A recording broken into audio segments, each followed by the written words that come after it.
ಓಶೋ ಅವರ ಇಡೀ ಜೀವನ ನಮಗೆ ಸಾರಿ ಹೇಳೋದನೆಂದರೆ ಪುಸ್ತಕಗಳನ್ನ ಓದು.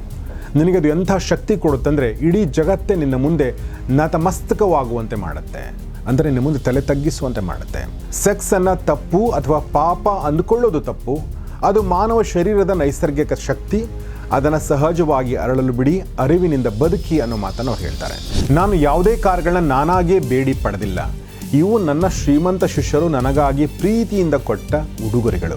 ಓಶೋ ಅಂದರೆ ಸಾಗರ. ಒಂದು ಮಾತನ್ನು ಹೇಳಲಾಗತ್ತೆ, ಅದೇನೆಂದರೆ ಒಬ್ಬ ವ್ಯಕ್ತಿ ಓಶೋ ಅವರ ಸಂಪರ್ಕಕ್ಕೆ ಬಂದರೆ ಎರಡೇ ಆಪ್ಷನ್ ಇರೋದು. ಒಂದು, ಆತ ಅವರ ಅನುಯಾಯಿ ಆಗಬೇಕು, ಅಂದರೆ ಹಿಂಬಾಲಕ ಆಗಬೇಕು, ಇಲ್ಲ ಅವರ ವಿರೋಧಿ ಆಗಬೇಕು. ಆದರೆ ಓಶೋ ಅವರ ಮಾತುಗಳು ಹೇಗಿದ್ವು ಅಂತಂದರೆ, ಒಂದು ಪ್ರಶಾಂತ ಸರೋವರದಲ್ಲಿ ಕಲ್ಲು ಎಸೆದ ಹಾಗೆ.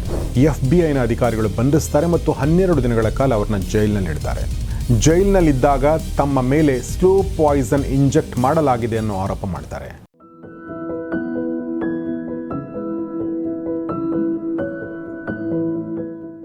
ಸ್ನೇಹಿತರೆ ನಮಸ್ಕಾರ. ಗೌರಿ ಶಕ್ಕಿ ಸ್ಟುಡಿಯೋದ ಈ ವಿಶೇಷ ವಿಡಿಯೋಗೆ ನಿಮಗೆಲ್ಲ ಸ್ವಾಗತ. ನಾನು ಗೌರಿ ಶಕ್ಕಿ. ಸ್ನೇಹಿತರೆ, ಮಾತು ಅಂದರೆ ಏನು ಅಂತ ನಿಮ್ಗೆ ಗೊತ್ತು, ಮಾತಿನ ಶಕ್ತಿ ಎಂಥದ್ದು ಅನ್ನೋದು ಕೂಡ ನಿಮ್ಗೆ ಗೊತ್ತು.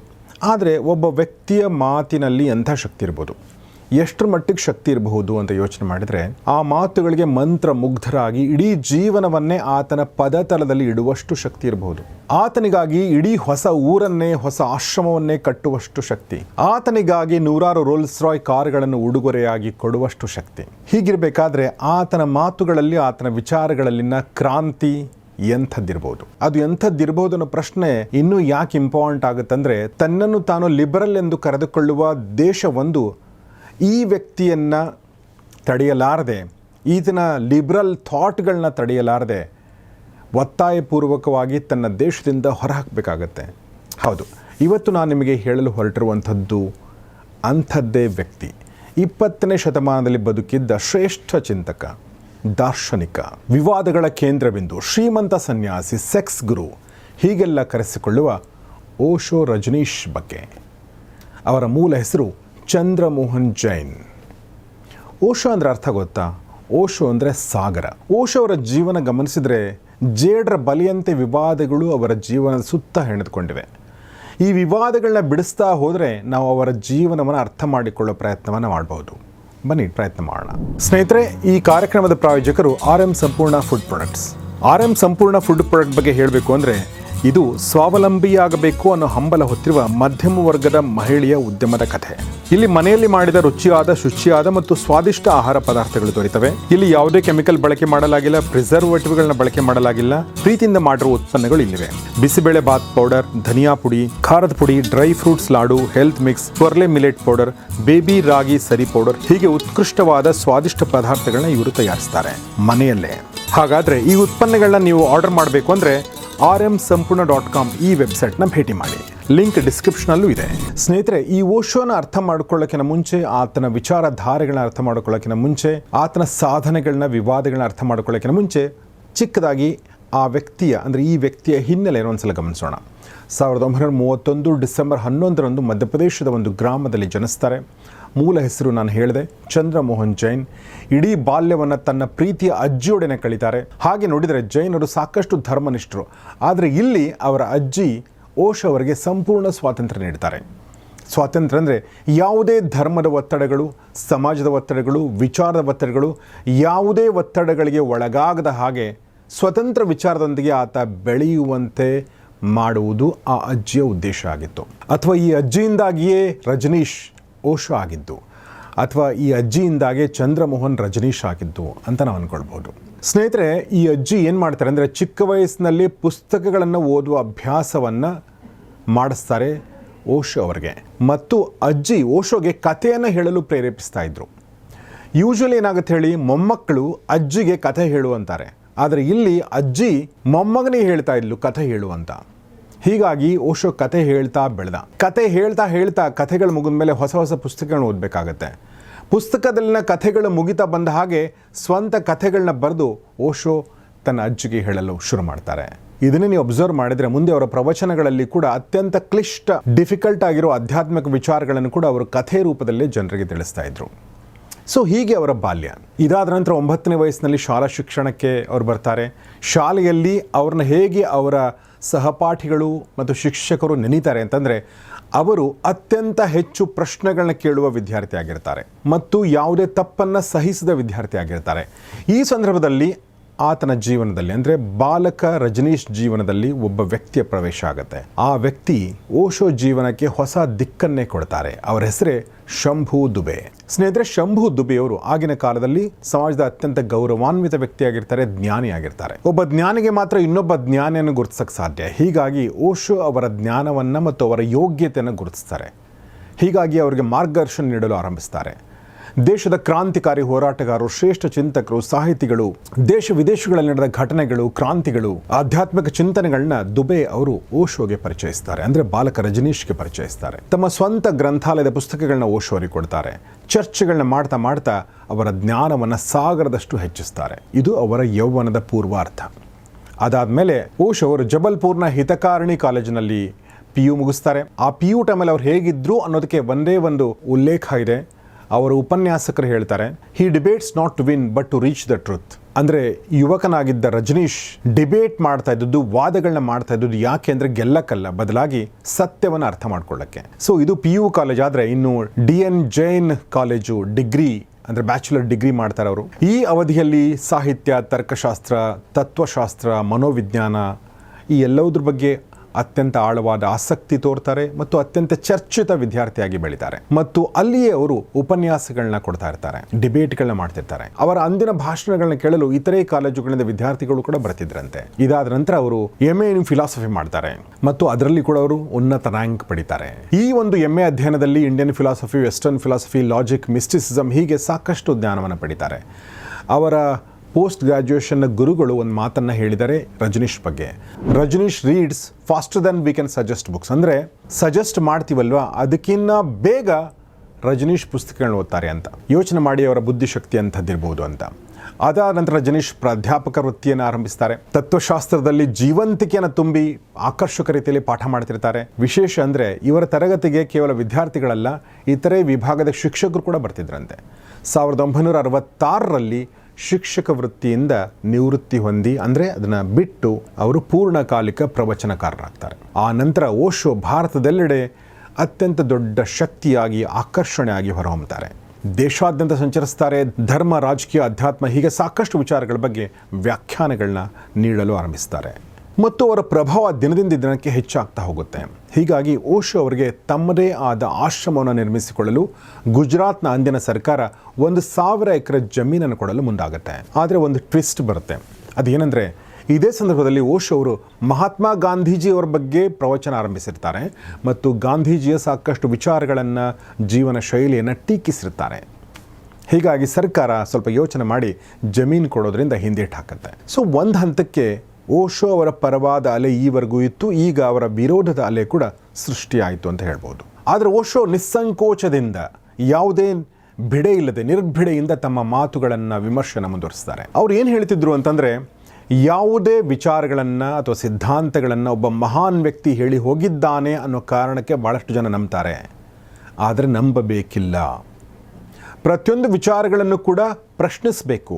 ಆ ವಿಚಾರಗಳನ್ನು ವೈಜ್ಞಾನಿಕವಾಗಿ ಸಾಬೀತುಪಡಿಸುವಷ್ಟು ಸರಕು ಇದೆಯಾ, ಆ ವಿಚಾರಗಳು ನಿಜಕ್ಕೂ ತರ್ಕಬದ್ಧವಾಗಿದೆಯಾ ಅನ್ನೋದನ್ನು ಗಮನಿಸಿ ನಂತರ ಅವುಗಳನ್ನು ಒಪ್ಪಿ ಅನ್ನೋ ಮಾತನ್ನು ಅವ್ರು ಹೇಳ್ತಿದ್ರು.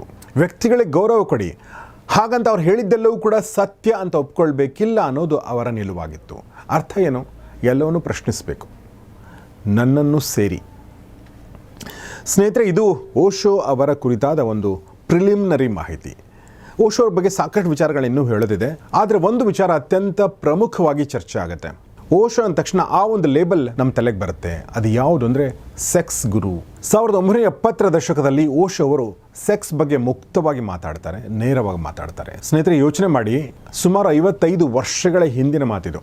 ಈಗಲೂ ಕೂಡ ನೀವು ಸೆಕ್ಸ್ ಬಗ್ಗೆ ಸಾರ್ವಜನಿಕ ವೇದಿಕೆಗಳಲ್ಲಿ ಮುಕ್ತವಾಗಿ ನೇರವಾಗಿ ಮಾತಾಡಿದರೆ ಒಂದೋ ಜನ ಎದ್ದು ಹೋಗ್ತಾರೆ, ಇಲ್ಲಾಂದರೆ ಪ್ರಾಯಶಃ ನಿಮ್ಮ ಮೇಲೆ ಕಲ್ಲುಗಳನ್ನ ಎಸಿಬಹುದು. ಆದರೆ 55 ವರ್ಷಗಳ ಹಿಂದೆ ನಮ್ಮ ಸಮಾಜ ಹೇಗಿತ್ತು, ಎಷ್ಟು ಮಡಿವಂತಿಕೆಯಿಂದ ಕೂಡಿತ್ತು ಅನ್ನೋದ್ರ ಬಗ್ಗೆ ನೀವು ಯೋಚನೆ ಮಾಡ್ಬೋದು. ಆದರೆ ಅಂದು ಕೂಡ ಓಶೋ ಅತ್ಯಂತ ಮುಕ್ತವಾಗಿ ಈ ವಿಚಾರಗಳು ಮಾತಾಡ್ತಾರೆ. ಅವ್ರು ಹೇಳಿದ್ದು ತುಂಬ ಸಿಂಪಲ್ ವಿಚಾರ. ಆ್ಯಕ್ಚುಲಿ ಹೇಳಬೇಕು ಅಂತಂದರೆ, ಸೆಕ್ಸನ್ನು ತಪ್ಪು ಅಥವಾ ಪಾಪ ಅಂದ್ಕೊಳ್ಳೋದು ತಪ್ಪು. ಅದು ಮಾನವ ಶರೀರದ ನೈಸರ್ಗಿಕ ಶಕ್ತಿ. ಅದನ್ನು ಸಹಜವಾಗಿ ಅರಳಲು ಬಿಡಿ, ಅರಿವಿನಿಂದ ಬದುಕಿ ಅನ್ನೋ ಮಾತನ್ನು ಅವ್ರು ಹೇಳ್ತಾರೆ. ಈ ವಿಚಾರಗಳು ಜಾಸ್ತಿ ವ್ಯಾಖ್ಯಾನಗೊಂಡದ್ದು ಅಥವಾ ಪ್ರಚಲಿತಗೊಂಡದ್ದು ಅವರ ಒಂದು ಪುಸ್ತಕ from sex to super consciousness. Osho ಪ್ರಕಾರ ದೇಹ ಮನಸ್ಸುಗಳ ಸಮತೋಲನಕ್ಕೆ ಲೈಂಗಿಕತೆಯ ಬಗ್ಗೆ ಮುಕ್ತವಾಗಿ ಮಾತಾಡುವುದು ಅತ್ಯಗತ್ಯ. ಇವರ ನಿಲುವು ಭಾರತೀಯರಿಗೆ ಮಾತ್ರವಲ್ಲ, ಪಾಶ್ಚಿಮಾತ್ಯರಿಗೂ ಹೊಸದನಿಸ್ತು, ಆಘಾತಕಾರಿ ಅನ್ನಿಸ್ತು. ಯಾಕೆಂದರೆ ಟೈಮೇ ಆಗಿತ್ತು. ಓಶೋ ಅವರ ಒಂದು ಪುಸ್ತಕ from sex to super consciousness, Sambhog Se Samadhi ತಕ್, ಕನ್ನಡದಲ್ಲೂ ಕೂಡ ಇದೆ, ಸಂಭೋಗದಿಂದ ಸಮಾಧಿ ಎಡೆಗೆ ಅಂತ. ಈ ಪುಸ್ತಕ ಜನರ ಮನಸ್ಸಿನಲ್ಲಿ ಕಸವಿಸಿ ಹುಟ್ಟಾಕ್ತು ನಾವು ಅಂದ್ಕೊಂಡಿದ್ದೀವಿ. ಯಾಕೆಂದರೆ ಓದದೇ ಇರೋರು ಪ್ರಾಯಶಃ ಈ ವಿವಾದಗಳನ್ನ ಹುಟ್ಟಾಕ್ತಾರೆ. ಯಾಕೆಂದರೆ ನೀವು ಆ ಪುಸ್ತಕನ ಓದಿದ್ರೆ ಅದರಲ್ಲಿ ಸೆಕ್ಸ್ ಬಗ್ಗೆ ತುಂಬ ಕಡಿಮೆ ಇದೆ, ಅದರಲ್ಲಿ ಬೇರೆ ವಿಚಾರಗಳು ಜಾಸ್ತಿ ಇದೆ. ಆದರೆ ನಾವು ಎಂಥದ್ದು ನೋಡ್ತೀವಿ ಅಂದರೆ ನಮ್ಮ ಮನಸ್ಸಲ್ಲಿ ಏನಿದೆಯೋ ಅದನ್ನೇ ಜಾಸ್ತಿ ನೋಡ್ತಿರ್ತೀವಿ. ಮಾಧ್ಯಮಗಳು, ವಿಶೇಷವಾಗಿ ಪಾಶ್ಚಿಮಾತ್ಯ ಮಾಧ್ಯಮಗಳು, ಓಶೋ ಅವರ ಜೀವನ ದರ್ಶನ, ಧ್ಯಾನ, ಸನ್ಯಾಸ ಎಲ್ಲ ಬೋಧನೆಗಳನ್ನ ಬದಿಗಿಟ್ಟು ಕೇವಲ ಸೆಕ್ಸ್ ಬಗ್ಗೆ ಅವರು ಹೇಳಿರೋ ವಿಚಾರಗಳನ್ನ ಮುಂದಿಟ್ಟುಕೊಂಡು ಅಗತ್ಯಕ್ಕಿಂತ ಹೆಚ್ಚು ಮಹತ್ವ ಕೊಟ್ಟು ಹೆಡ್ಲೈನ್ ಮಾಡಿ ಅವರಿಗೆ ಸೆಕ್ಸ್ ಗುರು ಅನ್ನೋ ಲೇಬಲನ್ನು ಕೊಡ್ತಾರೆ. ಇದರಲ್ಲಿ ಯಾರು ತಪ್ಪು ನೀವೇ ಯೋಚನೆ ಮಾಡಿ. ಸೊ ಮುಂದೆ ಓಶೋ ಅವರು ಮುಂಬೈನಲ್ಲಿ ಬಂದು ನೆಲೆಸ್ತಾರೆ. 1970ರಿಂದ 74ರವರೆಗೆ ಅವರು ಅಲ್ಲಿಯೇ ಇರ್ತಾರೆ. ಸಾವಿರಾರು ಜನ ಅವರ ಪ್ರವಚನ ಕೇಳಲು ಬರ್ತಿರ್ತಾರೆ. ಮತ್ತು ವಿಶೇಷ ಅಂದರೆ ಅದರಲ್ಲಿ ಹೆಚ್ಚಿನವರು ವಿದೇಶಿಗರಾಗಿರ್ತಾರೆ. ಒಂದು ಮಾತನ್ನು ಹೇಳಲಾಗತ್ತೆ, ಅದೇನೆಂದರೆ ಒಬ್ಬ ವ್ಯಕ್ತಿ ಓಶೋ ಅವರ ಸಂಪರ್ಕಕ್ಕೆ ಬಂದರೆ ಎರಡೇ ಆಪ್ಷನ್ ಇರೋದು. ಒಂದು, ಆತ ಅವರ ಅನುಯಾಯಿ ಆಗಬೇಕು, ಅಂದರೆ ಹಿಂಬಾಲಕ ಆಗಬೇಕು, ಇಲ್ಲ ಅವರ ವಿರೋಧಿ ಆಗಬೇಕು. ನಿರ್ಲಕ್ಷ್ಯ ಮಾಡೋಕ್ಕೆ ಸಾಧ್ಯನೇ ಇಲ್ಲ. You can hate him or you can love him, but you can't ignore him. ಯಾಕೆಂದರೆ ಅವರ ಪ್ರವಚನಗಳು ಅಷ್ಟೊಂದು ಪ್ರಭಾವಶಾಲಿಯಾಗಿದ್ದವು. ಸೊ ದಿನಗಳದಂತೆ ಈ ಅನುಯಾಯಿಗಳ ಸಂಖ್ಯೆ ಜಾಸ್ತಿ ಆಗುತ್ತಾ ಹೋಗುತ್ತೆ, ವಿಶೇಷವಾಗಿ ವಿದೇಶಿ ಅನುಯಾಯಿಗಳ ಸಂಖ್ಯೆ. ಆದರೆ ಮುಂಬೈನ ವಾತಾವರಣ ಅಷ್ಟೊಂದು ಸರಿ ಇರಲ್ಲ, ಹೀಗಾಗಿ ಅವರ ಅನಾರೋಗ್ಯಕ್ಕೆ ಕಾರಣ ಆಗುತ್ತೆ. ಹೀಗಾಗಿ ಹೊಸ ಆಶ್ರಮಕ್ಕಾಗಿ ಅವರ ಶಿಷ್ಯರು ಸೂಕ್ತ ಸ್ಥಳವನ್ನು ಹುಡುಕಲು ಶುರು ಮಾಡ್ತಾರೆ. ಮುಂದೊಂದು ದಿನ ಪುಣೆಯಲ್ಲಿ ಒಂದು ಸೂಕ್ತ ಪ್ರದೇಶವನ್ನು ಗುರುತಿಸಿ ದೊಡ್ಡ ಜಮೀನು ಖರೀದಿಸಿ ಅಲ್ಲಿ ಆಶ್ರಮವನ್ನು ಸ್ಥಾಪಿಸಲಾಗುತ್ತೆ. ಸಾವಿರಾರು ಜನ ಇಲ್ಲೂ ಕೂಡ ಅವರ ಪ್ರವಚನ ಕೇಳಲು ಆಶ್ರಮ ಬರ್ತಿರ್ತಾರೆ. ಅನೇಕ ಕೋರ್ಸ್ಗಳು, ಥೆರಪಿಗಳನ್ನು ಕೂಡ ಇಲ್ಲಿ ಆರಂಭಿಸಲಾಗುತ್ತೆ. ಒಟ್ಟಿನಲ್ಲಿ ಈ ಪುಣೆ ಆಶ್ರಮದ ಆರ್ಥಿಕ ಸ್ಥಿತಿಗತಿ ಅತ್ಯಂತ ವೇಗವಾಗಿ ಬೆಳೆಯಲು ಆರಂಭಿಸುತ್ತೆ. ಅಂದರೆ ಮಧ್ಯಮ ವರ್ಗದ ಈ ಗುರು ಈಗ ಶ್ರೀಮಂತ ಗುರು ಆಗಿರ್ತಾರೆ. ಓಶೋ ಅವರ ಪ್ರವಚನಗಳ ಪ್ರಭಾವದಿಂದ ಸಾಕಷ್ಟು ಜನ ಸನ್ಯಾಸ ಸ್ವೀಕರಿಸ್ತಿರ್ತಾರೆ. ನಿಮ್ಗೆ ಗೊತ್ತಿರ್ಬೋದು, ಬಾಲಿವುಡ್ನ ಒಬ್ಬ ಸೂಪರ್ ಸ್ಟಾರ್ ನಟ ವಿನೋದ್ ಖನ್ನಾ ಕೂಡ ಇದೇ ಟೈಮಲ್ಲಿ ತನ್ನ ಬಾಲಿವುಡ್ನ ನಟನಾ ವೃತ್ತಿಗೆ ತಿಲಾಂಜಲಿ ಇತ್ತು ಇಲ್ಲಿ ಬಂದು ಸನ್ಯಾಸಿಯಾಗಿದ್ದರು. ಈ ಥರ ಸುಮಾರು ಜನ ಇದ್ದಾರೆ. ತನ್ನ ಪುರುಷ ಸನ್ಯಾಸಿಗಳಿಗೆ ಸ್ವಾಮಿ ಮತ್ತು ಮಹಿಳಾ ಸನ್ಯಾಸಿಗಳಿಗೆ ಮಾ ಅಂತ ಅವರು ಹೆಸರಿಡ್ತಾ ಇದ್ರು. ಮತ್ತು ಬಹಳಷ್ಟು ಸಂದರ್ಭದಲ್ಲಿ ಅವರು ಸರ್ಕಾರವನ್ನು ಟೀಕಿಸ್ತಾ ಇದ್ರು. ಹೀಗಾಗಿ ಈ ಪ್ರವಚನಗಳು ಬಹಳಷ್ಟು ಸಂದರ್ಭದಲ್ಲಿ ರಾಜಕಾರಣಿಗಳ ಕೆಂಗಣ್ಣಿಗೆ ಗುರಿಯಾಗಿದ್ದು, ಸಂಸತ್ನಲ್ಲಿ ಕೂಡ ಒಂದ್ಸಲ ಚರ್ಚೆ ಆಗಿತ್ತು ಮತ್ತು ಓಶೋ ಮೇಲೆ ನಿರ್ಬಂಧ ವಿಧಿಸಬೇಕು ಅನ್ನೋ ಕೂಗು ಕೂಡ ಕೇಳಿಬಂದಿತ್ತು. ಸೊ ಇದಾದ ನಂತರ ಏನಾಗುತ್ತೆ, 81ರಲ್ಲಿ ಅವರು ತಮ್ಮ ಶಿಷ್ಯರ ಆಗ್ರಹಕ್ಕೆ ಒಳಗಾಗಿ ಭಾರತವನ್ನು ಬಿಟ್ಟು ಸುಮಾರು 2500ಕ್ಕೂ ಹೆಚ್ಚು ಸನ್ಯಾಸಿಗಳೊಂದಿಗೆ ಅಮೆರಿಕಕ್ಕೆ ತೆರಳುತ್ತಾರೆ. ಅಮೆರಿಕದ ಒರೆಗಾನ್ ರಾಜ್ಯದಲ್ಲಿ 64,000 ಎಕರೆ ಜಮೀನನ್ನು ಖರೀದಿಸಿ ಒಂದು ದೊಡ್ಡ ನಗರವನ್ನು ನಿರ್ಮಿಸ್ತಾರೆ ಅವರ ಅನುಯಾಯಿಗಳು. ಆ ನಗರದ ಹೆಸರು ರಜನೀಶ್ಪುರಂ. ಈ ನಗರಕ್ಕೆ ಸ್ವಂತ ವಿಮಾನ ನಿಲ್ದಾಣ ಇರುತ್ತೆ, ಬ್ಯಾಂಕ್ ಇರುತ್ತೆ, ಹೋಟೆಲ್ ಇರುತ್ತೆ, ಹೀಗೆ ಎಲ್ಲ ಸೌಕರ್ಯಗಳನ್ನೇ ಹೊಂದಿರುತ್ತೆ. ಆದರೆ ಓಶೋ 1981ರಿಂದ 84ರವರೆಗೆ ಯಾವುದೇ ಸಾರ್ವಜನಿಕ ಪ್ರವಚನಗಳನ್ನ ನೀಡಲಿಲ್ಲ. ಈ ಸಂದರ್ಭದಲ್ಲಿ ಅವರು ಮೌನವಾಗಿ ಉಳಿತಾರೆ. ಕೇವಲ ಬರವಣಿಗೆ ಮತ್ತು ಸನ್ನೆಗಳ ಮೂಲಕ ಸಂಭಾಷಣೆ ನಡೆಸ್ತಾ ಇರ್ತಾರೆ. ಸ್ನೇಹಿತರೆ, ಹೇಗೆ ಸೆಕ್ಸ್ ಗುರು ಅಂತ ನಾನು ನಿಮಗೆ ಹೇಳಿದೆ, ಅದೇ ಥರ ರೋಲ್ಸ್ ರಾಯ್ ಗುರು ಕೂಡ ಅಂತಾರೆ ರಜನೀಶ್ ಅವ್ರಿಗೆ. ಯಾಕೆಂದರೆ ಓಶೋ ರಜನೀಶ್ ಬಳಿ 93 ರೋಲ್ಸ್ ರಾಯ್ ಕಾರ್ಗಳಿರ್ತವೆ, ಅಂದರೆ ಐಷಾರಾಮಿ ಕಾರುಗಳು. ಒಬ್ಬ ಸನ್ಯಾಸಿ ಬಳಿ ಇಷ್ಟೊಂದು ಐಷಾರಾಮಿ ಕಾರುಗಳು ಯಾಕೆ ಬೇಕು ಅನ್ನೋ ಪ್ರಶ್ನೆಗಳು ಕೇಳಿಬರ್ತವೆ, ಟೀಕೆಗಳು ಕೇಳಿಬರ್ತವೆ. ಅದಕ್ಕೆ ಓಶೋ ಅವರ ನಿಲುವು ತುಂಬ ಸ್ಪಷ್ಟವಾಗಿತ್ತು. ನಾನು ಯಾವುದೇ ಕಾರುಗಳನ್ನ ನಾನಾಗೇ ಬೇಡಿ ಪಡೆದಿಲ್ಲ, ಇವು ನನ್ನ ಶ್ರೀಮಂತ ಶಿಷ್ಯರು ನನಗಾಗಿ ಪ್ರೀತಿಯಿಂದ ಕೊಟ್ಟ ಉಡುಗೊರೆಗಳು. ಹೀಗಾಗಿ ಇವುಗಳನ್ನು ತಿರಸ್ಕರಿಸುವ ಹಕ್ಕು ನನಗಿಲ್ಲ ಅನ್ನೋ ಮಾತನ್ನು ಅವ್ರು ಹೇಳ್ತಾರೆ. ಇದ್ರ ಜೊತೆಗೆ ಇನ್ನೂ ಒಂದು ಮಾತನ್ನು ಅವ್ರು ಹೇಳ್ತಾರೆ, ಏನಂದರೆ ಸಮಾಜದಲ್ಲಿ ಒಂದು ಅಲಿಖಿತ ನಿಯಮ ಇದೆ, ಅದು ವಿಶೇಷವಾಗಿ ಭಾರತದಲ್ಲಿ. ಅದೇನೆಂದರೆ ಅಧ್ಯಾತ್ಮದ ದಾರಿಯಲ್ಲಿ ಒಬ್ಬ ವ್ಯಕ್ತಿ ಹೋಗ್ತಾ ಇದ್ದಾನೆಂದರೆ ಆತ ಬಡವನೇ ಆಗಿರಬೇಕು ಅಂತ. ಒಂದು ವೇಳೆ ವ್ಯಕ್ತಿ ಶ್ರೀಮಂತನಾಗಿದ್ದರೆ ಆತ ಅಧ್ಯಾತ್ಮ ದಾರಿಯಲ್ಲಿ ಇರೋಕ್ಕೆ ಸಾಧ್ಯ ಇಲ್ಲ, ಆತ ಕೇವಲ ಭೋಗಿ ಆಗಿರ್ತಾನೆ, ವಿಲಾಸಿ ಆಗಿರ್ತಾನೆ. ಆದರೆ ಇದು ತಪ್ಪು ಅನ್ನೋ ಮಾತನ್ನು ಓಶೋ ಹೇಳ್ತಾರೆ. Spirituality should not be linked with poverty. Luxury doesn't affect an enlightened mind. ಇದು ಓಶೋ ಅವರ ಮಾತಾಗಿತ್ತು. ಅಂದರೆ ಶ್ರೀಮಂತಿಕೆ ಮತ್ತು ಅಧ್ಯಾತ್ಮ ಎರಡೂ ಜೊತೆಯಾಗಿ ಹೆಜ್ಜೆ ಹಾಕಲು ಸಾಧ್ಯ ಅನ್ನೋದನ್ನು ನನ್ನ ಈ ಕಾರ್ಗಳು ಸಾಬೀತುಪಡಿಸ್ತವೆ ಅನ್ನೋ ಮಾತನ್ನು ಓಶೋ ಹೇಳ್ತಾ ಇದ್ರು. 1984 ಅಕ್ಟೋಬರ್ ತಿಂಗಳಿಂದ ನವೆಂಬರ್ ತಿಂಗಳವರೆಗೆ ಸಾರ್ವಜನಿಕ ಪ್ರವಚನಗಳನ್ನ ಓಶೋ ನೀಡ್ತಾರೆ. ಅಂತಾರಾಷ್ಟ್ರೀಯ ಮಾಧ್ಯಮಗಳಿಗೆ ಸಂದರ್ಶನಗಳನ್ನ ಕೊಡ್ತಾರೆ. ಈ ಸಂದರ್ಭದಲ್ಲಿ ಅವರು ಸಾಕಷ್ಟು ವಿಚಾರಗಳ ಬಗ್ಗೆ ಮಾತಾಡ್ತಾರೆ. ಅದರಲ್ಲಿ ಮುಖ್ಯವಾಗಿ ಮೈಂಡ್ಫುಲ್ನೆಸ್ ಮತ್ತು ಜೀವನವನ್ನು ಹೇಗೆ ಸಂಭ್ರಮದಿಂದ ಬದುಕಬೇಕು ಅನ್ನೋದ್ರ ಬಗ್ಗೆ ಮಾತಾಡ್ತಾರೆ. ಶಕ್ತಿ ರಾಜಕೀಯ ಅಂದರೆ ಪವರ್ ಪಾಲಿಟಿಕ್ಸ್ ಬಗ್ಗೆ ಮಾತಾಡ್ತಾರೆ. ಕ್ರಿಶ್ಚಿಯನ್ ಧರ್ಮದ ಕುರಿತಾಗಿ ಒಂದು ಪ್ರವಚನ ಸರಣಿಯನ್ನೇ ಮಾಡ್ತಾರೆ. ಅದರ ಹೆಸರು ದ ಲಾಸ್ಟ್ ಟೆಸ್ಟಮೆಂಟ್. ಇದು ಅತ್ಯಂತ ಹೆಚ್ಚಿನ ವಿವಾದಕ್ಕೆ ಕಾರಣವಾಗುತ್ತೆ. ಓಶೋ ಕ್ರೈಸ್ತ ಧರ್ಮವನ್ನು ಕಟ್ಟುಪಾಡುಗಳ ಧರ್ಮ ಅಂತ ಟೀಕಿಸ್ತಾರೆ. ಇಲ್ಲಿ ಆತ್ಮದ ಅನುಭವಕ್ಕಿಂತ ಪಾಪದ ಭೀತಿ ಮತ್ತು ಕಟ್ಟುಪಾಡುಗಳಿಗೆ ಹೆಚ್ಚಿನ ಮಹತ್ವ ನೀಡಲಾಗುತ್ತೆ ಅನ್ನೋ ಮಾತನ್ನು ಅವ್ರು ಹೇಳ್ತಾರೆ. ಹಾಗಂತ ಅವರು ಕೇವಲ ಕ್ರೈಸ್ತ ಧರ್ಮವನ್ನು ಮಾತ್ರ ಟೀಕಿಸಲಿಲ್ಲ, ಬದಲಾಗಿ ಎಲ್ಲ ಧರ್ಮಗಳನ್ನು ಕೂಡ ಟೀಕಿಸಿದ್ದಾರೆ. ಅವರ ಪ್ರವಚನಗಳನ್ನ ಕೇಳಿದರೆ ಗೊತ್ತಾಗುತ್ತೆ ಅವರು ಸಂಘಟಿತ ಧರ್ಮದ ವಿರುದ್ಧ ಅವರಿದ್ದರು ಅಂತ. ಸಂಘಟಿತ ಧರ್ಮ, ಸಾಂಸ್ಥಿಕ ಧರ್ಮ ಅಂದರೆ ಕಟ್ಟುಪಾಡುಗಳು, ಅಂದರೆ ರೂಲ್ಸ್, ಅಂದರೆ ಒಬ್ಬ ಅದರ ಮುಖ್ಯಸ್ಥ, ಇದರ ವಿರುದ್ಧ ಇದ್ದರು ಅಂತ ಗೊತ್ತಾಗುತ್ತೆ. ಅವರ ಪ್ರಕಾರ ಧರ್ಮ ಮತ್ತು ರಾಜಕೀಯ ಒಂದೇ ನಾಣ್ಯದ ಎರಡು ಮುಖಗಳಾಗಿವೆ. ಅವು ಮನುಷ್ಯನನ್ನು ಒಡೆಯುವ ಕೆಲಸ ಮಾಡ್ತಾ ಇವೆ, ಬೇರ್ಪಡಿಸುವ ಕೆಲಸ ಮಾಡ್ತಾ ಇವೆ, ಒಂದುಗೂಡಿಸುವ ಕೆಲಸವನ್ನು ಮಾಡ್ತಾ ಇಲ್ಲ. ಆದರೆ ಅಧ್ಯಾತ್ಮ ಮನುಷ್ಯನನ್ನು ಒಂದುಗೂಡಿಸುವ ಕೆಲಸ ಮಾಡುತ್ತೆ ಅನ್ನೋದು ಓಶೋ ಅವರ ಮಾತಾಗಿತ್ತು. ನಮ್ಮ ಸಮಾಜದ ಹೇಗಿದೆ ಅಂತಂದರೆ ಒಂದು ಹಂತಕ್ಕೆ ಎಲ್ಲವೂ ಚೆನ್ನಾಗಿ ನಡ್ಕೊಂಡು ಹೋಗ್ತಾ ಇರುತ್ತೆ. ಯಾರು ಕೂಡ ನೇರವಾಗಿ ಯಾವುದೇ ವಿಚಾರಗಳನ್ನ ಹೇಳಲ್ಲ. ಕೆಲವೊಂದು ಓಪನ್ ಸೀಕ್ರೆಟ್ ಥರ ಎಲ್ರಿಗೂ ಗೊತ್ತಿರುತ್ತೆ, ಆದರೂ ಮಾತಾಡಲ್ಲ. ಆದರೆ ಓಶೋ ಅವರ ಮಾತುಗಳು ಹೇಗಿದ್ವು ಅಂತಂದರೆ ಒಂದು ಪ್ರಶಾಂತ ಸರೋವರದಲ್ಲಿ ಕಲ್ಲು ಎಸೆದ ಹಾಗೆ. ಇವರ ಮಾತುಗಳು ಅಮೆರಿಕದ ಸಾಮಾನ್ಯ ಜನರ ಮತ್ತು ವಿಶೇಷವಾಗಿ ಅಲ್ಲಿನ ಸರ್ಕಾರದ ನಿದ್ದೆಗೆಡಿಸ್ತವೆ. ಹೀಗಾಗಿ ಓಶೋ ಅವರಿಗೆ ವಿರೋಧಿಗಳು ಹುಟ್ಕೊಳ್ತಾರೆ. ಆದರೆ ಅಭಿಮಾನಿಗಳು ಕೂಡ ಸಾಕಷ್ಟು ಜನ ಹುಟ್ಕೊಂಡಿರ್ತಾರೆ. ಅಮೆರಿಕದ ಸಿನಿಮಾ ತಾರೆಯರು, ವೈದ್ಯರು, ಚಿಂತಕರು, ಸಾಹಿತಿಗಳು ಅವರ ಶಿಷ್ಯರಾಗ್ತಾರೆ.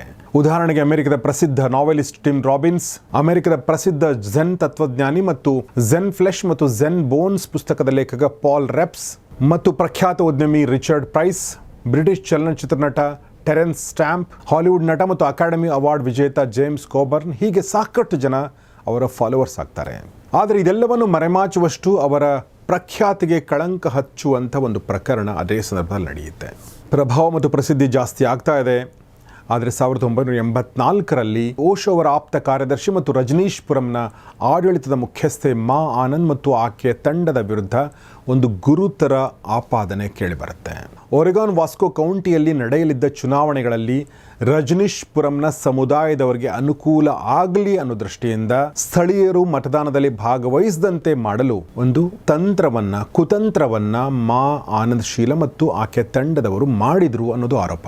ಅವ್ರು ಏನ್ ಮಾಡಿದ್ರು ಹಾಗಾದ್ರೆ? ಸ್ಯಾಲ್ಮೊನೆಲ್ಲಾ ಅನ್ನುವ ಒಂದು ಬ್ಯಾಕ್ಟೀರಿಯಾವನ್ನ ಪ್ರಯೋಗಾಲಯದಲ್ಲಿ ಬೆಳೆಸಿ ಅದನ್ನು ಅಲ್ಲಿನ ಸ್ಥಳೀಯ ಸಲಾಡ್ ಬಾರ್ಗಳಲ್ಲಿ ಹಂಚುತ್ತಾರೆ. ಇದರಿಂದ 751 ಸ್ಥಳೀಯರು ಆಹಾರ ವಿಷಬಾಧೆಗೆ ಒಳಗಾಗ್ತಾರೆ ಮತ್ತು ಆಸ್ಪತ್ರೆಗೆ ದಾಖಲಾಗ್ತಾರೆ. ಈ ಪ್ರಕರಣವನ್ನು ಅಮೆರಿಕದ ಮೊದಲ ಬಯೋಟೆರರಿಸಂ ದಾಳಿ ಅಂತ ದಾಖಲಿಸಲಾಗಿದೆ ಮತ್ತು ನ್ಯಾಯಾಲಯ ಶೀಲಾ ಅವರಿಗೆ 20 ವರ್ಷಗಳ ಶಿಕ್ಷೆಯನ್ನು ವಿಧಿಸುತ್ತೆ. ಆದರೆ ಉತ್ತಮ ವರ್ತನೆ ಅವರು ತೋರ್ತಾರೆ. ಹೀಗಾಗಿ ಕೇವಲ 29 ತಿಂಗಳಲ್ಲಿ ಅವರನ್ನ ಬಿಡುಗಡೆ ಮಾಡಲಾಗುತ್ತೆ. ಈ ಪ್ರಕರಣದಲ್ಲಿ ಓಶೋ ಅವರು ನೇರವಾಗಿ ಭಾಗಿಯಾಗದೇ ಇದ್ರೂ ಕೂಡ, ಅವರ ವಿರುದ್ಧ ಯಾವುದೇ ರೀತಿಯ ಸಾಕ್ಷ್ಯಾಧಾರಗಳು ಇಲ್ಲದೇ ಇದ್ದರೂ ಕೂಡ ಅವರು ಆ ಸಮುದಾಯದ ಮುಖ್ಯಸ್ಥರಾಗಿರ್ತಾರೆ. ಅಂದರೆ ಓಶೋ ಆಶ್ರಮದ ಮುಖ್ಯಸ್ಥರಾಗಿರ್ತಾರೆ. ಹೀಗಾಗಿ ಅವರು ಪ್ರಕರಣವನ್ನು ಎದುರಿಸಬೇಕಾಗುತ್ತೆ.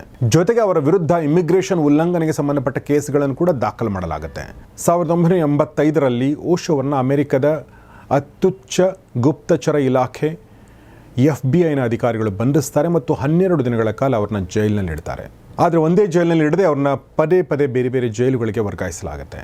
ಈ ಸಂದರ್ಭದಲ್ಲಿ ಓಶೋ ಅವ್ರಿಗೆ ಗೊತ್ತಾಗುತ್ತೆ ಅದೇನೆಂದರೆ ಅಮೆರಿಕ ಸರ್ಕಾರ ನಿಮ್ಮನ್ನ ದೇಶದಿಂದ ಹೊರ ಹಾಕಬೇಕು ಅಂತ ಪಣ ತೊಟ್ಟಿದೆ. ಇದರಿಂದ ನ್ಯಾಯಾಲಯದಲ್ಲಿ ಓಶೋ ಅವರು ಅಮೆರಿಕ ಸರ್ಕಾರದೊಂದಿಗೆ ಒಂದು ಒಪ್ಪಂದಕ್ಕೆ ಸಹಿ ಹಾಕ್ತಾರೆ. ಆಲ್ಫ್ರೆಡ್ ಪ್ಲೀ ಅನ್ನೋ ಒಪ್ಪಂದ. ಈ ಒಪ್ಪಂದದ ಪ್ರಕಾರ ಒಬ್ಬ ವ್ಯಕ್ತಿಗೆ ತನ್ನ ನಿರ್ದೋಷತ್ವವನ್ನು ಸಾಬೀತುಪಡಿಸುವ ಒಂದು ರೀತಿಯಾದ ವಿಧಾನ ಇದು. ಅಂದ್ರೆ ಓಶೋ ಅವರು ನ್ಯಾಯಾಲಯದ ಮುಂದೆ ಈ ರೀತಿ ಹೇಳಿದ್ದಾರೆ ಅಂತ ಅರ್ಥ.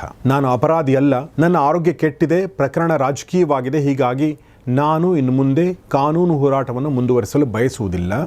ನೀವು ವಿಧಿಸುವ ಷರತ್ತುಗಳನ್ನು ಒಪ್ಕೊಳ್ತೇನೆ ಮತ್ತು ಆ ಒಪ್ಪಂದದ ಷರತ್ತುಗಳು ಹೀಗಿರ್ತವೆ.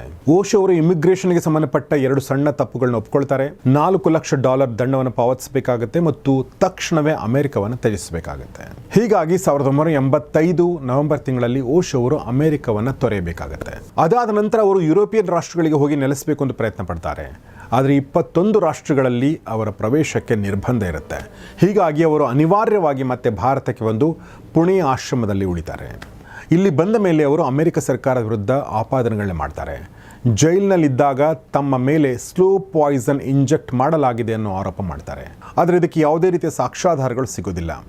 ಆದರೆ ಅಮೆರಿಕದಿಂದ ಬಂದ ಬಳಿಕ ಅವರ ಆರೋಗ್ಯ ತೀರಾ ಹದಗೆಡ್ತಾ ಹೋಗುತ್ತೆ. ಆದರೂ ಕೂಡ ತಮ್ಮ ಪ್ರವಚನಗಳನ್ನ ಅವರು ಮುಂದುವರಿಸ್ತಾರೆ. ಆ ಸಂದರ್ಭದಲ್ಲೂ ಕೂಡ ಪ್ರತಿ ವರ್ಷ 30,000 ವಿದೇಶಿಗರು ಪುಣೆ ಆಶ್ರಮಕ್ಕೆ ಅವರ ಪ್ರವಚನಗಳನ್ನ ಕೇಳಲು ಬರ್ತಾ ಇದ್ರು. ಆಗ ಓಶೋ ಪ್ರಚಲಿತಪಡಿಸಿದ ಒಂದು ಧ್ಯಾನದ ವಿಧಾನ ಯಾವುದಂದ್ರೆ ಅದು ಡೈನಾಮಿಕ್ ಮೆಡಿಟೇಷನ್. ಇದಾದ ನಂತರ ಓಶೋ ಅನಾರೋಗ್ಯದ ಕಾರಣದಿಂದಾಗಿ ಕೇವಲ 59ನೇ ವಯಸ್ಸಿನಲ್ಲಿ 1990 ಜನವರಿ 19ರಂದು ನಿಧನರಾಗ್ತಾರೆ. ಅವರ ಸಮಾಧಿಯ ಮೇಲೆ ಅತ್ಯಂತ ಸುಂದರವಾದ ಈ ಸಾಲುಗಳನ್ನು ಬರೆಯಲಾಗಿದೆ. Osho, never born, never died, only visited this planet Earth between 11th December 1931 to January 19th 1990. ಸ್ನೇಹಿತರೆ, ಇದರ ಅರ್ಥ ಏನು ಯೋಚನೆ ಮಾಡಿ. ಎಂದು ಹುಟ್ಟಿಲ್ಲ, ಎಂದು ಸತ್ತಿಲ್ಲ, ಆದರೆ ಕೇವಲ ಈ ಪ್ಲಾನೆಟ್ ಅರ್ತ್ಗೆ ಭೇಟಿ ಮಾಡಿದೆ ಅಂತ. ಇದರ ಅರ್ಥವನ್ನು ಹುಡುಕ್ತಾ ಹೋದರೆ ನಮಗೆ ಮತ್ತೆ ನಾವು ಭಗವದ್ಗೀತೆಗೆ ಹೋಗಬೇಕಾಗತ್ತೆ. ಆತ್ಮ ಅವಿನಾಶಿ, ಆತ್ಮ ಚಿರಂಜೀವಿ, ಅದಕ್ಕೆ ಸಾವಿಲ್ಲ ಅಂತ ನಾವೇನು ಹೇಳ್ತೀವಿ ಅದೇ ಮಾತನ್ನು ಓಶೋ ತಮ್ಮ ಕೊನೆಯ ಸಾಲುಗಳನ್ನಾಗಿ ಹೇಳಿದ್ದಾರೆ.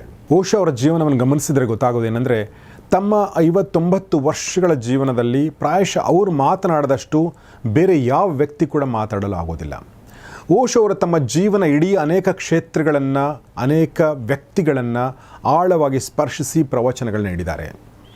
ಬುದ್ಧ, ಮಹಾವೀರ, ಕೃಷ್ಣ, ಜರಾತೃಸ್ತ, ಯೇಸು, ಲಾವೋತ್ಸು, ಪತಂಜಲಿ, ಕಬೀರ, ನಾನಕ್, ಝೆನ್ ಪರಂಪರೆಯ ಒಳಾರ್ಥಗಳು ಈ ಎಲ್ಲವನ್ನೂ ಕೂಡ ಅವರು ಹೊಸ ಬೆಳಕಿನಲ್ಲಿ ವಿವರಿಸ್ತಾರೆ. ಮನೋವಿಜ್ಞಾನ, ಪ್ರೀತಿ, ಸ್ವಾತಂತ್ರ್ಯ, ಧ್ಯಾನ, ಶಿಕ್ಷಣ, ಅಹಂಕಾರ, ರಾಜಕೀಯ, ಧರ್ಮ, ಮಾನವ ಮೌಲ್ಯಗಳು ಈ ಎಲ್ಲದರ ಬಗ್ಗೆ ಅತ್ಯಂತ ವಿಸ್ತಾರವಾದ ಭಾಷಣಗಳು, ವಿಸ್ತಾರವಾದ ಪ್ರವಚನಗಳು ವಿಶ್ವದ ಅನೇಕ ಚಿಂತಕರನ್ನ ಪ್ರಭಾವಿಸ್ತವೆ. ತತ್ವಶಾಸ್ತ್ರದ ಶ್ರೇಷ್ಠ ಗ್ರಂಥಗಳಿಂದಾಗಿ ದೋಸ್ತೋವ್ಸ್ಕಿ, ನೀತ್ಸೆ, ಟಾಲ್ಸ್ಟಾಯ್, ಗಿಬ್ರಾನ್ ಹೀಗೆ ಹಲವರ ವಿಚಾರಗಳನ್ನು ಕೂಡ ಅವರು ವಿಮರ್ಶಾತ್ಮಕವಾಗಿ ಬೆಳಗಿಸ್ತಾರೆ. ಇವರ ಪ್ರವಚನಗಳನ್ನ ಹೇಗೆ ಹೇಳ್ಬೋದು ಅಂದರೆ ಆತ್ಮಯಾತ್ರೆಗೆ ದಾರಿ ತೋರಿಸುವ ಶಬ್ದ ಸರಣಿಗಳು ಅಂತ ಕರಿಬಹುದು. ಒಟ್ಟಾರೆಯಾಗಿ ಇವರ ಇಡೀ ಜೀವನ ಗಮನಿಸಿದಾಗ ನಮಗೇನು ಸಂದೇಶ ಸಿಗುತ್ತೆ? ಅದು ಹೀಗಿದೆ: ಜೀವನವನ್ನು ಜಾಗೃತೆಯಿಂದ ಬದುಕಬೇಕು, ಅಂದರೆ ಕಾನ್ಷಿಯಸ್ ಆಗಿ ಬದುಕಬೇಕು, ಅಂದರೆ ಅರಿವಿನಿಂದ ಬದುಕಬೇಕು. ಜೀವನ ಅನ್ನೋದೊಂದು ಹೋರಾಟ ಅಲ್ಲ, ಅದೊಂದು ನೃತ್ಯ ಅನ್ನೋ ಮಾತನ್ನು ಅವ್ರು ಹೇಳ್ತಾರೆ. Truth is not something outside to be discovered, it is something inside to be realised. ಸತ್ಯ ಅಂದರೆ ಹೊರಗಡೆ ಕಂಡುಕೊಳ್ಳೋದಲ್ಲ, ಬದಲಾಗಿ ಆಂತರ್ಯದಲ್ಲಿ ಅರ್ಥ ಮಾಡ್ಕೊಳ್ಳೋದು. Be yourself, don't imitate ಅನ್ನೋ ಮಾತನ್ನು ಹೇಳ್ತಾರೆ. ಅಂದರೆ ಬೇರೆ ಯಾರನ್ನು ನಕಲು ಮಾಡಬೇಡ, ನಿನ್ನ ಬದುಕನ್ನು ನೀನು ಬದುಕು ಅನ್ನೋ ಮಾತನ್ನು ಹೇಳ್ತಾರೆ. Life begins where fear ends. ಎಲ್ಲಿ ಭಯ ಕೊನೆಗೊಳ್ಳುತ್ತೋ ಅಲ್ಲಿ ಜೀವನ ಶುರುವಾಗುತ್ತೆ. A little foolishness enough to enjoy life and a little wisdom to avoid the errors. ಜೀವನ ಸರಿದು ಸ್ವಲ್ಪ ಮೂರ್ಖತನ ಇದ್ರೂ ನಡೆಯುತ್ತೆ. ತಪ್ಪುಗಳನ್ನು ತಪ್ಪಿಸಲು ಸ್ವಲ್ಪ ಜ್ಞಾನ ಬೇಕಾಗುತ್ತೆ. ಓಶೋ ಅವರ ಇಡೀ ಜೀವನ ನಮಗೆ ಸಾರಿ ಹೇಳೋದನೆಂದರೆ ಪುಸ್ತಕಗಳನ್ನ ಓದು. ನಿನಗದು ಎಂಥ ಶಕ್ತಿ ಕೊಡುತ್ತಂದರೆ ಇಡೀ ಜಗತ್ತೇ ನಿನ್ನ ಮುಂದೆ ನತಮಸ್ತಕವಾಗುವಂತೆ ಮಾಡುತ್ತೆ, ಅಂದರೆ ನಿನ್ನ ಮುಂದೆ ತಲೆ ತಗ್ಗಿಸುವಂತೆ ಮಾಡುತ್ತೆ. ಓಶೋ ತಮ್ಮ ಜೀವನದಲ್ಲಿ 1.5 ಲಕ್ಷಕ್ಕೂ ಅಧಿಕ ಪುಸ್ತಕಗಳನ್ನ ಓದಿದ್ರು. ಆ ಜ್ಞಾನ ಅವರನ್ನು ವ್ಯಕ್ತಿಯಿಂದ ಶಕ್ತಿಯನ್ನಾಗಿಸಿ ಭಕ್ತರ ಪಾಲಿಗೆ ಭಗವಾನ್ ರಜನೀಶ್ ಆಗಿಸಿ ಪರಿವರ್ತಿಸಿತ್ತು. ಒಂದೇ ಮಾತಲ್ಲಿ ಹೇಳಬೇಕು ಅಂದರೆ ಅವರು the powerful mind who shook the world. ಸ್ನೇಹಿತರೆ, ಇಷ್ಟು ಹೇಳ್ತಾ ಇವತ್ತಿನ ಈ ವಿಡಿಯೋ ಮುಗಿಸ್ತಾ ಇದ್ದೀನಿ. ಈ ವಿಡಿಯೋ ಬಗ್ಗೆ, ಈ ವ್ಯಕ್ತಿಯ ಬಗ್ಗೆ, ಈ ವಿಚಾರಗಳ ಬಗ್ಗೆ ನಿಮ್ಮ ಅನಿಸಿಕೆಗಳನ್ನ ದಯವಿಟ್ಟು ಕಮೆಂಟ್ ಬಾಕ್ಸಲ್ಲಿ ತಿಳಿಸಿ. ಯಾವ ಪುಸ್ತಕಗಳನ್ನ ನೀವು ಓದಿದ್ದೀರಾ ಓಶೋ ಅವ್ರದ್ದು, ಯಾವ ವಿಡಿಯೋಗಳನ್ನ ನೀವು ನೋಡಿದ್ದೀರಾ ಅದನ್ನು ಕೂಡ ದಯವಿಟ್ಟು ಕಮೆಂಟ್ ಬಾಕ್ಸಲ್ಲಿ ತಿಳಿಸಿ. ನೋಡ್ತಾರೆ ಗೌರಿಶಕ್ ಸ್ಟುಡಿಯೋ, ನೋಡ್ತಾರೆ ಒಳ್ಳೆ ವಿಡಿಯೋಗಳನ್ನ. ನಮಸ್ಕಾರ.